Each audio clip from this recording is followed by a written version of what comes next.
ideas, detenerme quizá en alguna concreta, pero que luego sea un poco las preguntas o el debate los que incidamos en alguno concreto, ¿no? Yo creo que más o menos los antecedentes un poco los conocéis, como en mayo de 2010 de repente pues hay un cambio de políticas que nadie explica respecto a todo lo que se venía haciendo por el gobierno anterior y que el subsiguiente ha radicalizado todavía más en políticas de autoridad, en recortes especialmente centrándose en que los malos son las comunidades autónomas, que curiosamente son las que llevan las competencias de educación, de sanidad, etcétera, y también la seguridad social, el otro malo. Y esa idea se ha repetido en la presentación de meternos el miedo y de que no hay otra alternativa y que es inevitable hacer esa política, ¿no? Los resultados de esas políticas yo creo que los conocemos todos. Por un lado, esa espiral infernal en la que nos han metido, en la cual cada vez hay menos renta, eso implica más desempleo, menos actividad, más deuda pública, menos crédito. Los costes laborales caen porque tenemos que ser competitivos, pero curiosamente los excedentes empresariales aumentan aún más, con lo cual lo que estamos haciendo no es tanto aumentar competitividad, sino redistribuir claramente rentas. Pero obviamente eso afecta a que cae la demanda interior, cae la recaudación de los impuestos porque no hay actividad, al no haber demanda no hay inversión tampoco y en general se está produciendo un desmantelamiento del tejido empresarial, un fortalecimiento de la estructura oligopolística, es decir, frente a esa idea de la competitividad cada vez hay menos competencia dentro del mercado, con lo cual cada vez hay, como sabéis, más margen de beneficios y sin que aumente el bienestar general y destruyendo los centros de investigación y, en el fondo, destruyendo el futuro. Y entre los resultados, sin duda, uno de los más sangrantes, se ha hecho mención a ello también, es los datos de pobreza y de desigualdad, que son impresionantes, los 12 millones de personas bajo el nivel de la pobreza, 3 millones de familias con menos de 300 euros, la pobreza infantil, casi un tercio de la población inferior a 16 años. Esta cifra es espeluznante, ¿no? Es de estas que efectivamente tendrían que hacer salir a la calle a cambiar la situación, ¿no? Y esa desigualdad creciente, si ya estábamos en unos niveles por encima de la Unión Europea, de diferencia entre 20% más rico y más pobre, ahora se ha acrecentado en muy pocos años, hemos pasado ya a 7,5 veces como desigualdad, ¿no?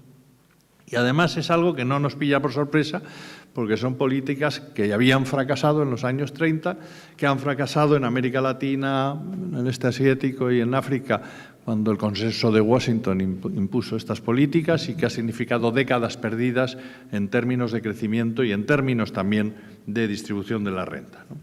Entonces, son unas políticas que se basan además en modelos teóricos, matemáticos muy bonitos, pero absolutamente falsos, porque se basan en presupuestos que la realidad desmiente cotidianamente y los resultados desmienten cotidianamente, ¿no? Y entonces, a pesar de todo, pues nuestros colegas en las publicaciones siguen defendiendo y hasta recibiendo premios Nobel por seguir defendiendo unos modelos que no responden en absoluto a la realidad. Como decía algún clásico economista liberal, peor para la realidad, ¿no? Entonces, lo que yo creo que está claro, lo han dicho un poco las ponencias anteriores también, es que la ideología y los intereses de una minoría están por encima de todo. Entonces, como el cinismo es gratis y lo hacen muy bien, pues realmente consiguen convencernos. La discusión de fondo es quién fija las prioridades, ¿no? Porque realmente estamos en una situación en que quien está decidiendo lo que hay que hacer y no hay más remedio que hacer es esa troika, esos hombres de negro, esa especie de nube extraña que nos envuelve, sin control democrático. Es decir, nadie controla democráticamente al Fondo Monetario Internacional, ni al Banco Central, ni a la propia Comisión Europea. Y esto me recuerda a aquello que escribió Amartya Sen de que donde hay democracia no hay hambrunas, ¿no? Y el problema es un poco ese, que ahora estamos volviendo a ver aparecer el hambre en sociedades como la nuestra y en Europa, en el fondo, porque empieza a no haber democracia. O sea, porque empieza a haber un vaciamiento real de la democracia. Y esta frase de Nelson Mandela yo creo que también es representativa, no sé si se lee desde el fondo, pero en el fondo es: si no hay comida, si no hay derechos básicos garantizados, la democracia es una cáscara vacía, aunque los ciudadanos voten y tengan Parlamento, ¿no? Entonces, sin duda, un poco me toca hablar sobre todo del presupuesto público y donde el déficit, la deuda y los recortes de gastos, etcétera, son la corriente. Pues todos sabemos déficit es ingresos menos gastos. Si sale negativo, pues es que hay déficit, y si no habría superávit. Entonces, algunos matices un poco técnicos. Uno, en los documentos, incluso en los documentos de la Comisión Europea, cuando se habla de que hay que controlar el déficit, se habla del déficit estructural. Es decir, evidentemente en tiempo de crisis hay menos ingresos y por lo tanto hay un déficit corriente. Pero lo que hay que controlar es el estructural. Entonces eso, que parecía muy claro, luego a la hora de las políticas dicen no, el déficit corriente o nominal, con lo cual obligan a un ajuste muy superior, ¿no?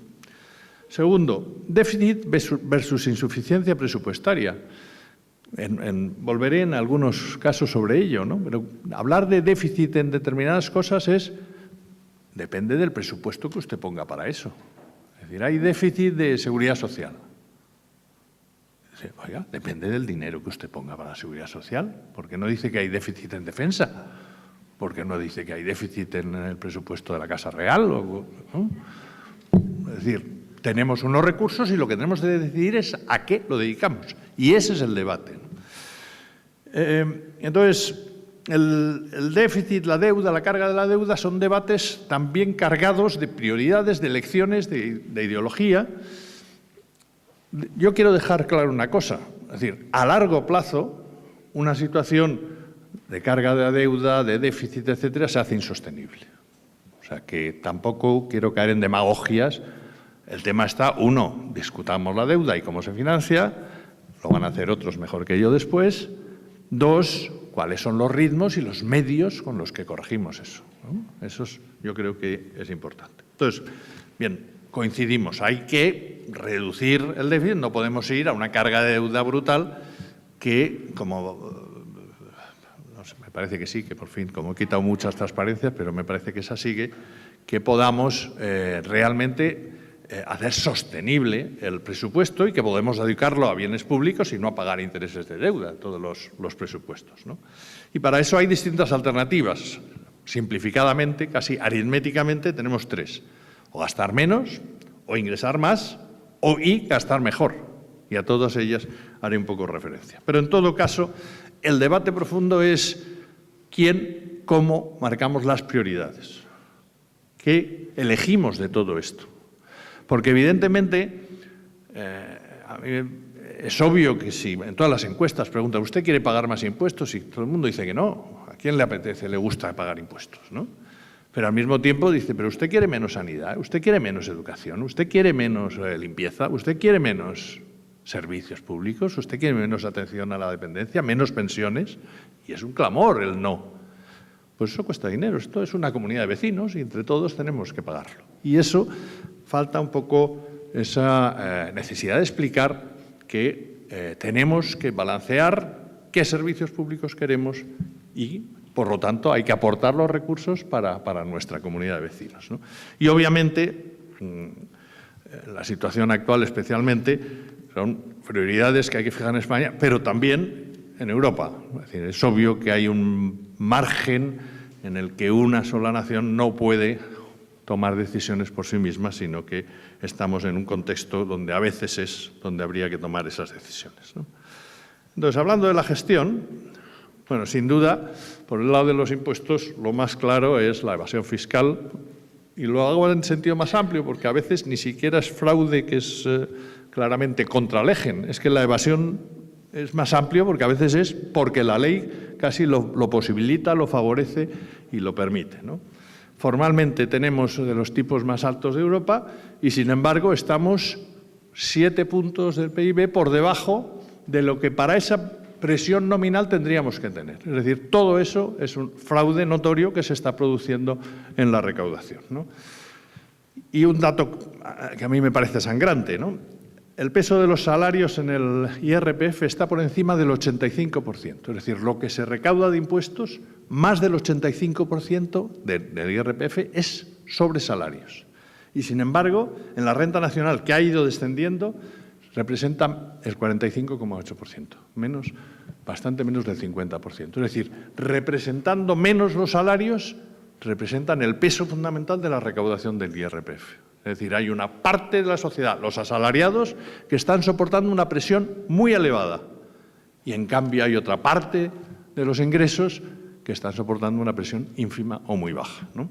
De hecho, en los niveles altos de renta, los salarios como media representan porcentajes inferiores al 25% y, por lo tanto, esa desproporción claramente les está favoreciendo. Lo mismo pasa en impuestos de sociedades, donde frente al nominal, pues lo que se recauda, el tipo medio es el 9%, es decir, menos de la tercera parte del nominal, y además con un reparto desigual entre grandes empresas, transnacionales, etcétera. Del fraude masivo en IVA no hace falta decir nada, porque seguro que aquí hay más de un cómplice en eso también. Y, bueno, por no entrar en muchas cifras, Gestag, y va a hablar a lo largo de esta tarde, pues estimó que simplemente con unas medidas básicas, sin hacer demagogia, es decir, si sacáramos toda la economía sumergida, bueno, sabemos que eso es imposible, que en todos los países la hay y tal, pero simplemente con unas medidas sensatas, prudentes, posibles, se conseguirían 38.000 millones de euros anuales, simplemente con una auténtica política contra el fraude fiscal, ¿no? Y otro aspecto que me gustaría insistir bastante, ¿no? Los servicios públicos y la eficiencia, ¿no? Es decir, a mí me escandaliza la dejación que hacen los responsables públicos de la buena gestión de los servicios públicos. En las medidas de austeridad uno puede pensar, bueno, pues se han sentado a ver, este servicio se puede ahorrar, esto se puede hacer mejor, etcétera, ¿no? Pero no, estamos gobernados por contables que hacen medidas como decir, se congela toda la contratación de personal. Oiga, en algunas administraciones, en algunos lugares puede sobrar personal, pero hay otros donde falta personal. Y donde no reponer significa un deterioro gravísimo de los servicios básicos de la sociedad. O cortamos a todos los servicios un X% o la inversión nula. Es decir, oiga, lo que usted tiene que estudiar es servicio por servicio cuáles son las medidas adecuadas y habrá que fortalecer unos y a lo mejor sí, hay que suprimir otros, porque son hoy inútiles o similar, ¿no? Por otro lado, en la gestión es absolutamente increíble cómo los responsables de esa gestión con frecuencia están desincentivando, desmotivando, insultando a los trabajadores. Eso sí, cuando son maestros, cuando son médicos, cuando son mineros o cuando son bomberos, pero no, por ejemplo, habrán oído a algún ministro que ha dicho algo de que los profesores son no sé cómo o tal, ¿no? ¿Se imaginan ustedes que un ministro de Defensa dijera los militares son unos vagos, ganan muchísimo y son inútiles? ¿Cuánto duraría en el gobierno? Pues el de educación, el de sanidad, el de tal, eso nos pueden decir perfectamente. Y eso, evidentemente, como elemento de gestión, es increíble. Primero, porque al final es el capital humano el que saca las cosas adelante, son los trabajadores los que lo sacan adelante. Yo he dicho alguna vez que en educación, en vez de esas grandes medidas generales, cada gobierno que llega, que hace una ley, ¿por qué no dedican su tiempo a arreglar los pequeños problemas y la gestión cotidiana? ¿Por qué no realmente dedican su tiempo? Y entonces cuando sale alguien, ¿no? Yo hablo de la despreocupación del servicio público, las mismas privatizaciones, ¿no?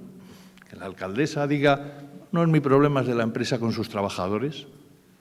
Oiga, pues váyase usted a casa. Si resulta que la limpieza de la ciudad no es tema de la alcaldesa, que es de una empresa y tal, pues ya ahora elegiremos o exigiremos, ¿no?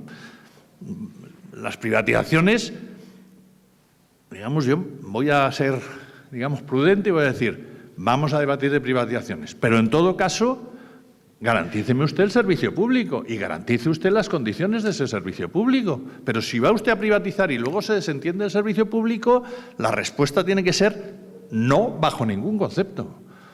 O cuando una consejera de Educación o presidenta de la comunidad dice, no, estamos apoyando la enseñanza privada porque es que todo el mundo la prefiere porque funciona mejor que la pública. Oiga, ¿pero quién es responsable de cómo funciona la enseñanza pública? ¿Usted? Luego está usted diciendo que es una incompetente según dice eso. Entonces, esa despreocupación por cómo funciona el servicio público, por la responsabilidad de la gestión, me parece que es una de las primeras cosas que hay que denunciar. Es decir, oiga, su primera misión es que funcione bien, ¿no? Y en el mismo proceso de debate de las mareas blancas y la sanidad, es impresentable, y a lo mejor tiene que ver con lo último que viene de la puerta giratoria, el que los colectivos médicos hayan presentado a la Comunidad de Madrid un plan de mejoras de gestión que ahorran tanto como se decía que se iba a aprobar con la privatización, sin privatización ninguna. Bien, un poco también grandes brochazos respecto a otros presupuestos que serían posibles. Pues primero que el objetivo tienen que ser más ingresos, no menos gastos, ¿eh? Simplemente comparando con Europa, vemos que estamos 7 puntos por debajo de 8 puntos en ingresos públicos, 6 puntos en gasto público. Es decir, que si corrigiéramos el déficit público, seguiríamos estando por debajo en presión fiscal y en gasto público respecto a Europa. Por lo tanto, el problema no está tanto en el gasto, sí está en gastar mejor, en gestionar mejor, pero no en reducir cuanto en tener más ingresos. Para todas las administraciones públicas, es decir, esto de que se haga una reforma fiscal y no se hable del sistema de financiación autonómica al mismo tiempo, oiga, pero si el grueso de educación, sanidad, etcétera, está en comunidades autónomas, tendremos que hablar de una reforma fiscal hablando al mismo tiempo de las comunidades autónomas, porque si no volveremos a tener los problemas siempre, ¿no? Yo creo que está claro que hay que ir a un sistema más simple, que desaparezcan la mayor parte de los beneficios fiscales, que no estimulan realmente, sino lo que hacen es el empresario que emplea y luego dice, a ver qué beneficio fiscal puedo conseguir para ese empleo que he conseguido, pero no emplea más por ese hecho, ¿no? Sin duda, los paraísos fiscales, recordáis que en la primera cumbre del G, no sé cuál de los G, es el 8 o el 20, que se reunió en 2008, 9, ¿no? De las primeras cosas que dijo es lucha a muerte contra los paraísos fiscales. ¿Alguien ha visto algún avance en la lucha contra los paraísos fiscales? Y sin duda una política no de austeridad, sino todo lo contrario, de estímulo a la actividad, porque eso es lo que hace que se recaude más y lo que ha hecho caer la recaudación, el que no haya actividad económica, ¿no? En cuanto a los grandes impuestos, pues evidentemente en el de la renta, por lo menos igualar el trato del trabajo de capital, no esa desigualdad que hemos visto, una imposición sobre el consumo que diferencie claramente entre grado de necesidad y lujo. Es increíble cómo desde la Comisión Europea se ponen trabas a cualquier intento de meter progresividad en la imposición sobre el consumo, una imposición sobre sociedades simple y recuperar, por supuesto, la imposición sobre sucesiones y sobre la riqueza, que hoy tiene un tratamiento absolutamente beneficioso, ¿no? También, por supuesto, existen posibilidades de imposición verde. Lo del doble dividendo es porque, además de recaudar, arregla o lucha contra la contaminación y hace lo mismo que ocurre con transacciones financieras, que como se va a tratar, no me meto, que lo mismo, además de recaudación, puede contribuir a reducir la especulación, lo mismo con plusvalías, cotizaciones sociales. Esto quizá volveré luego al hablar de la seguridad social, ¿no? En los gastos, primero destacar, ¿no? En la Administración Central, las 3 misiones claras de la Administración Central son defensa, representación exterior y justicia, ¿no? Oímos hablar todos los días de recortes en sanidad, en educación. ¿En esto oyen hablar algo de recortes? Y algunas veces dices, no, en los presupuestos ha disminuido la partida dedicada a defensa. Hombre, pues da la casualidad que el Centro de Investigación, el CNI, el Centro Nacional de Investigación, ahora ha pasado a presidencia, entonces ya no es gasto de defensa y por eso ha disminuido, ¿no? No, aumentamos el gasto en investigación, pero lo que aumenta son gastos de investigación en defensa. Es decir, que es un gasto que está además escondido. Pero a mí se me ocurre, ¿por qué defensa y representación exterior, sin entrar en la mayor, no, sin entrar en un debate de pacifismo, sino ¿por qué no es una política europea? Una política europea de defensa y de representación exterior supondría un ahorro brutal de recursos y sin daño para el servicio, probablemente al revés. Pero de eso no se habla. Y de justicia, ¿alguien puede entender que la justicia española sea una justicia de manguito medieval? Y en esto, en cambio, ¿no habría que invertir? ¿O es que no interesa porque así los delitos de corrupción no prescriben y se resuelven, pues, como dijo un famoso corrupto, perderé, pero ya estaré muerto cuando pierda, ¿no? Y así fue. Y luego otros gastos, ¿no? Intereses, ¿no? Intereses de la deuda significa una parte importantísima, me parece del orden de 1/3. Significa más que el gasto corriente de todos los ministerios en estos momentos, ¿no? Y entonces una de las razones está en que el Banco Central Europeo, esa institución aséptica, técnica, etcétera, independiente, no puede prestar a los gobiernos. Entonces presta a los bancos y los bancos prestan a los gobiernos. Si el Banco Central Europeo prestara directamente a los gobiernos, tendríamos la 4ª parte de gasto de intereses. Reduciríamos 3 puntos aproximadamente nuestro déficit, de golpe. Y los bancos, en vez de dedicar el dinero que cogen a prestar al sector público, a lo mejor prestaban a las empresas, que buena faltaría, y a los particulares, ¿no? En la clase política, yo no quiero hacer demagogia, porque también hay muchos que lo están utilizando en sentido antidemocrático, pero es cierto que es el fuero también. En una situación como la actual, la clase política debería ser mucho más sensible y hay una serie de gastos y de incrementos de gastos que deberían revisarse. Y por último, la inversión y sobre todo inversión, desarrollo, en investigación, desarrollo e innovación es el futuro. Cortar ahí, que es lo más fácil, pues no invertimos, significa años de retroceso que será muy difícil recuperar, ¿no? En cuanto a los servicios públicos sociales, el estado del bienestar, yo creo que es fundamental que hagamos un debate profundo sobre el estado de bienestar que queremos para el siglo XXI, ¿no? Yo creo que los progresistas en general han cometido el error de defender el estado del bienestar y entonces se han convertido en conservadores. Yo creo que el reto es no decir, no, vamos a hablar del estado de bienestar, un estado de bienestar sostenible, eficiente, etcétera, ¿no? Y basado en 3 grados de las prestaciones, ¿no? Por un lado, existe un derecho fundamental inalienable a toda una serie de prestaciones que tenemos que garantizar a todos los ciudadanos por el mero hecho de ser ciudadanos y gratuitamente. Y esos son intocables. Pueden existir otras prestaciones más discutibles, menos discutibles, más matizables, donde ahí se pueden meter factores de progresividad, de modo que el que no tenga las siga teniendo, pero que el que tiene pueda hacérsele pagar por ello. Debate. No es nada fácil, y tiene muchas pegas y es un debate que nos llevaría muy lejos. Y luego, por supuesto, puede haber prestaciones no garantizadas, es decir, pues en sanidad, pues determinados medicamentos que no curan o similar es su problema, o si es puramente estético, o si es puramente tal, ¿no? Es decir, hay prestaciones que no tienen por qué estar dentro del sistema público. Y ese debate yo creo que hay que hacerlo. Y en cuanto a las prestaciones monetarias, sin duda la clave de las pensiones, hay que desmontar mitos, ¿no? El mito de la quiebra de la seguridad social, el mito de que los activos son mucho menos que los pasivos cada vez más, el mito de las cotizaciones que no dan para cubrir. Vuelvo a lo que decía antes. ¿Dónde pone o por qué consideramos un dogma intocable que las pensiones se cubren con cotizaciones de los trabajadores? Hay muchos países donde esto no es así. Yo creo que lo primero que hay que romper es esto. Mire usted, las pensiones son un gasto público más dentro del presupuesto global del Estado. Y esas predicciones apocalípticas, yo recuerdo cuando empecé a estudiar el tema de las pensiones a principios de los 90, nos decían que en 2020 quebraba la seguridad social. Ahora hablan del 2050.